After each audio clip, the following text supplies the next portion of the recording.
Hello and नमस्कार। तो एक बार पुनः नॉन फाइनाइट वर्ब के अंतर्गत जो तीसरा और इम्पोर्टेंट स्ट्रक्चर है, इम्पोर्टेंट जो रूल है, जो वीडियो नंबर 4 के अंतर्गत मैं दे रहा हूं। पहले वीडियो में मैंने आपको समझाया है कि नॉन फाइनाइट का महत्व क्या है, नॉन फाइनाइट वर्ब क्यों पढ़ते हैं। उसके बाद दूसरी वीडियो में मैंने आपको डिटेल में इन्फिनेटिव पढ़ाया है।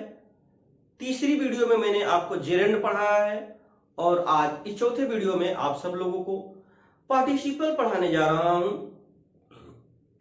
अंग्रेजी भाषा में पार्टिसिपल एक बहुत ही महत्वपूर्ण भूमिका में निभाता है, जिसे हम सभी लोगों को जानना अति आवश्यक और महत्वपूर्ण हो जाता है। क्योंकि पार्टिसिपल जो होता है 3 प्रकार का होता है: प्रेजेंट पार्टिसिपल, पास्ट पार्टिसिपल और परफेक्ट पार्टिसिपल। और यह पार्टिसिपल क्रिया में आईएनजी जोड़ने से प्रेजेंट पार्टिसिपल, क्रिया का तीसरा रूप पास्ट पार्टिसिपल, हैविंग प्लस 3 ये परफेक्ट पार्टिसिपल होता है। और तीनों एज एडजेक्टिव के रूप में कार्य करता है। तो आप सबको जानना बहुत ही महत्वपूर्ण हो जाता है कि पार्टिसिपल एडजेक्टिव की तरह क्यों प्रयोग में लाया जाता है और इसका महत्व क्या है दैनिक जीवन में। वीडियो को अंत तक देखेंगे और स्वयं आप महसूस करने जा रहे हैं कि पार्टिसिपल हमारे दैनिक जीवन में क्यों उपयोगी है, क्यों हमें सीखना चाहिए। तो आइए मैं एक एक करके आपको समझाता हूं।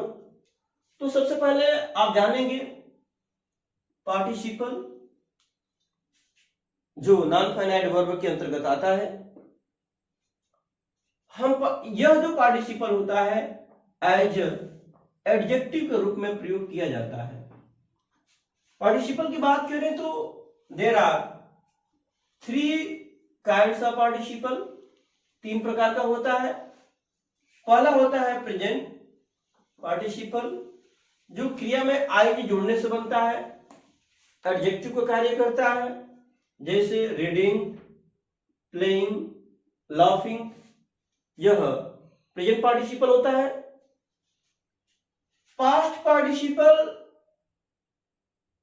क्रिया में डी आर ईडी जोड़ करके बनता है या सीधे क्रिया का तीसरा रूप लिखा रहता है, जो पास्ट पार्टिसिपल का कार्य करता है। रीड जो है इसका प्रोनाउंसिएशन हम स्पेलिंग वही रहेगा, प्रोनाउंसिएशन करेंगे तो रीड होगा। प्ले का प्लेड होगा, लव का लव्ड हो जाएगा, क्रिया का तीसरा रूप ये है। और तीसरा और आखिरी जो प्रकार होता है परफेक्ट पार्टिसिपल होता है, जो कि हैविंग प्लस V3 से बनता है। अर्थात एक कार्य को करने के बाद दूसरा कार्य होता है। मैं विधिवत आपको एक एक कंसेप्ट को एग्जांपल के साथ पढ़ाऊंगा, समझाऊंगा। आप कमेंट करके बताएंगे यदि कंसेप्ट आपको समझ में नहीं आ रहा है। वैसे तो पूरी तैयारी के साथ मैं पढ़ाता हूं, मेहनत के साथ अध्ययन करने के बाद मैं आपको पढ़ाता हूं, और यहां पे आप महसूस करेंगे कि ये किस रूप से पढ़ाया जा रहा है आप लोगों को। हैविंग V3 पास्ट पार्टिसिपल, अर्थात V3 बोले या पास्ट पार्टिसिपल बोले, जिसके अंतर्गत क्रिया का तीसरा रूप आता है। हैविंग रेड पढ़ाई करने के बाद, हैविंग प्लेड खेलने के बाद, हैविंग सीन देखने के बाद, हैविंग रिच्ड पहुंचने के बाद। अब हम एक एक का यूज देखेंगे। अभी तो आपने देखा कि प्रेजेंट पार्टिसिपल में क्रिया में आई जोड़ने से बनता है। पास्ट पार्टिसिपल जो क्रिया का तीसरा रूप होता है। परफेक्ट पार्टिसिपल जो होता है हैविंग प्लस V3 होता है। और इसको हम एक एक करके ही सीखेंगे। Use of participle, use of participles का प्रयोग करेंगे, जिसमें हम बात करेंगे प्रेजेंट पार्टिसिपल। तो प्रेजेंट पार्टिसिपल जो क्रिया में आईएनजी जोड़ने से बनता है, तो जो प्रेजेंट पार्टिसिपल होता है पहला प्रोग्रेसिव टेंस के लिए होता है। यदि हम प्रेजेंट कंटीन्यूअस की बात करें तो उसमें आईएनजी का प्रयोग होता है। पास्ट कंटीन्यूअस उसमें आईएनजी का प्रयोग होता है। फ्यूचर कंटीन्यूअस भी करेंगे तो हम उसमें आईएनजी का प्रयोग करते हैं प्रोग्रेसिव टेंस के अंतर्गत। जबकि पास्ट पार्टिसिपल की हम बात करें तो परफेक्ट टेंस का वो निर्माण करता है।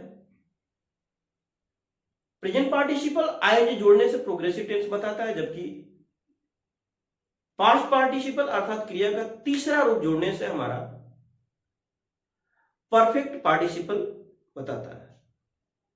बल्कि पास्ट पार्टिसिपल बताता है, परफेक्ट पार्टिसिपल क्रिया का तीसरे रूप जोड़ने से बनता है। आइए यहां पे सीखें।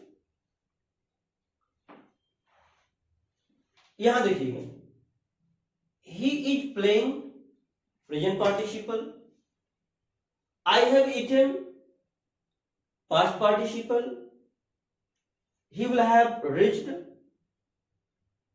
past participle। ये जो वाक्य है आपके सामने। तो पहला नियम के अंतर्गत आपने पढ़ा कि प्रेजेंट पार्टिसिपल जो होता है प्रोग्रेसिव टेंस में प्रयोग होता है। पास्ट पार्टिसिपल जो परफेक्ट टेंस में प्रयोग होता है। एग्जाम्पल आपने देखा यहां पे। दूसरे प्रकार का जो हमारा होगा पार्टिसिपल, जब एक सब्जेक्ट के द्वारा दो कार्य एक साथ किए जाए। जब एक सब्जेक्ट के साथ दो कार्य एक साथ किए जाएं या एक के तुरंत बाद दूसरा, एक के बाद तुरंत दूसरा किया जाए, तब पहले वाले वाक्य को हम पार्टिसिपल के अंतर्गत रख करके करते हैं। देखिए यहां पे, ही जम्प्ड अप, ही रैन अवे। ही वह कूदा, वह भाग गया। ही जम्प्ड अप, ही रैन अवे, वह कूदा। तो दोनों वाक्य में यहां देखिए, ये भी सब्जेक्ट ये भी है, वह कूदा और भाग गया। तो इसको बोलेंगे जंपिंग अप, कूद करके, ही रैन अवे, भाग गया। कूद करके वो भाग गया। तो देखिए यहां पे ये प्रेजेंट पार्टिसिपल, कूद करके वो भाग गया, जंपिंग।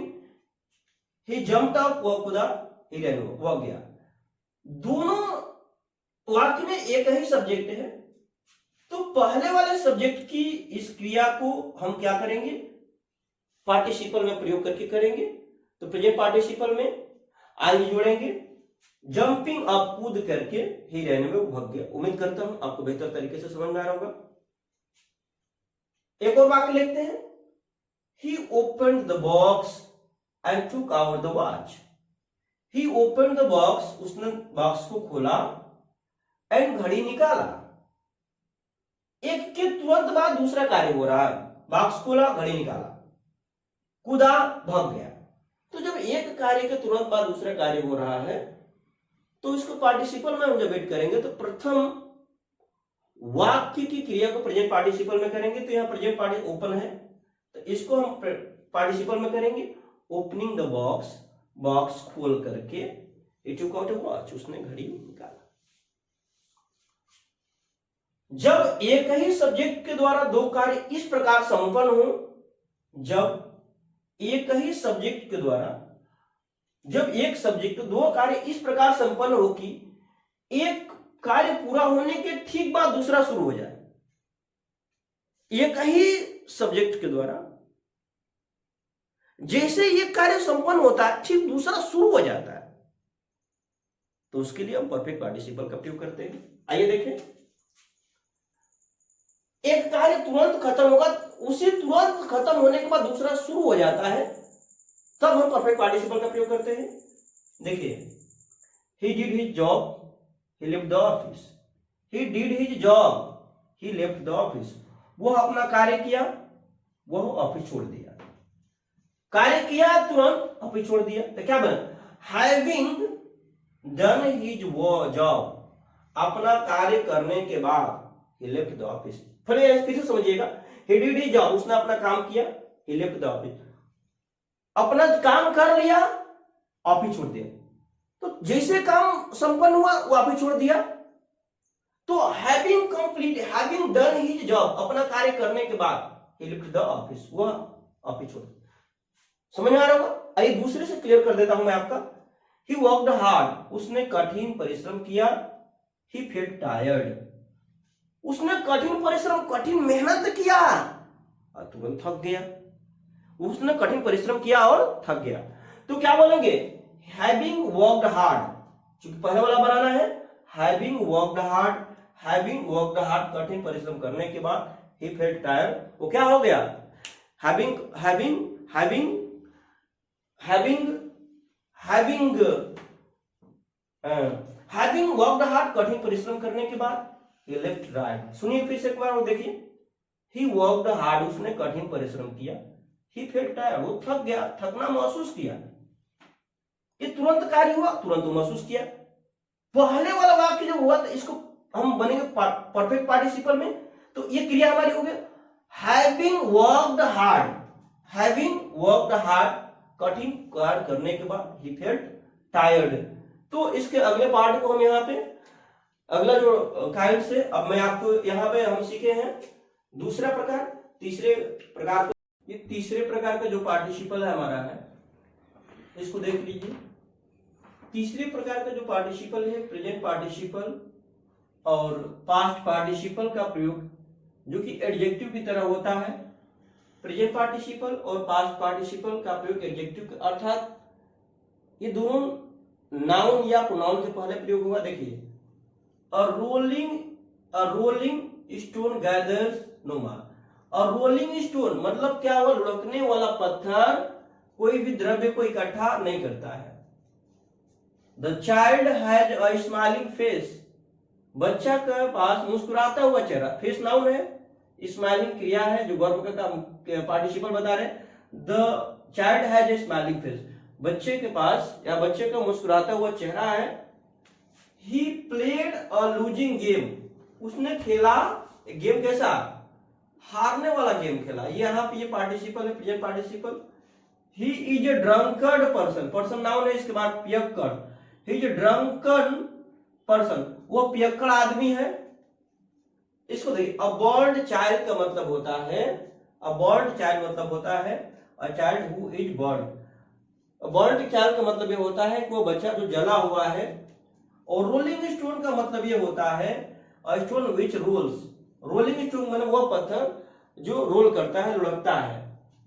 महत्वपूर्ण बात तो अभी यहां सीखिए, नाउन प्रोनाउन को क्वालिफाई करने के लिए पार्टिसिपल का प्रयोग होता है। नाउन पार्ट और प्रोनाउन को प्रयोग करने के लिए, नाउन और प्रोनाउन को क्वालिफाई करने के लिए पार्टिसिपल का प्रयोग होता है।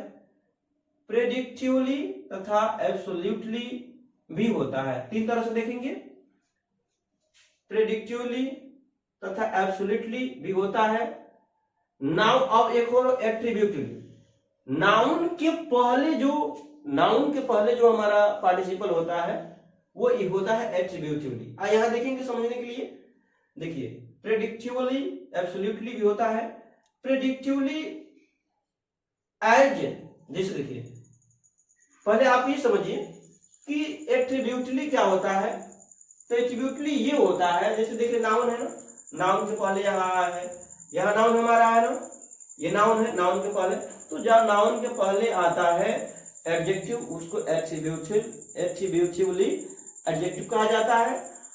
और दूसरा जो हमारा प्रेडिक्टिवली होता है वो वर्ब के बाद आता है, वर्ब के बाद आता है। और नाउन से पहले जो आता है वो एट्रीब्यूटिव, नाउन से पहले एट्रीब्यूटिव होता है, जबकि वर्ब के बाद जो हमारा आता है ये होता है, वर्ब के बाद जो आता है हमारा प्रेडिक्टिवली होता है। ये ध्यान से समझिएगा। ही सीम्स वरीड, वह चिंतित प्रतीत होता है। ही केप्ट मी वेटिंग, ये ऑब्जेक्ट है आपका। ही केप्ट मी, उसने मुझे रखा इंतजार करते हुए। ही केप्ट मी वेटिंग, तो प्रेडिक्टिवली के रूप में इसका प्रयोग किया जा रहा है। ही केप्ट मी वेटिंग, उसने मुझे रखा इंतजार करने के लिए। एब्सोल्यूट क्या होता है? ये स्वतंत्र होता है। देखिए समझिए, बहुत इंपॉर्टेंट होता है। द सन हैविंग राइजन, सूर्य उगने के बाद the birds began to fly, सूर्य उगने के बाद पक्षियां उड़ने लगी। द वेदर बीइंग हॉट, मौसम गर्म होने पर I did not go out, मैंने बाहर नहीं। तो इसका एब्सोल्यूट प्रयोग होता है। पार्टिसिपल का प्रयोग अलग अलग सेंसों में होता है, इसको समझ लीजिएगा।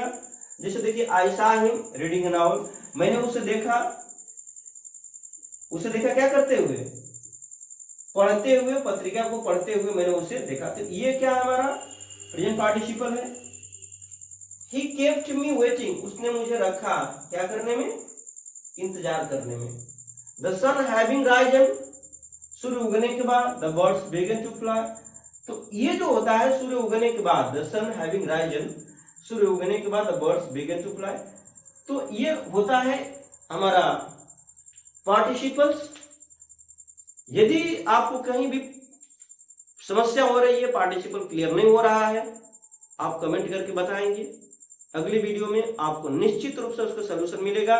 वैसे मैं पूरा प्रयास किया हूं हर एक बात को समझे, लेकिन समझने की बात ये हो जाती है कि जितना प्रैक्टिस करेंगे उतना आपको बेनिफिट होने वाला है। तो अधिक से अधिक आप किसी भी किताब को मार्केट के लीजिए, एग्जाम्पल को सॉल्व कीजिए। नहीं आता है तो आप कमेंट करके बताएंगे, उसको मैं दोबारा से वीडियो में शूट करूंगा। फिलहाल आप सभी लोगों को पूरी वीडियो देखने के लिए बहुत बहुत धन्यवाद। और इस कंसेप्ट के बाद, नॉन फाइनाइट वर्ग के बाद मिलते हैं अगले कंसेप्ट के साथ। इंतजार करिएगा, बने रहिएगा। तब तक के लिए आप सभी लोगों को पूरी वीडियो देखने के लिए बहुत बहुत धन्यवाद। जय हिंद।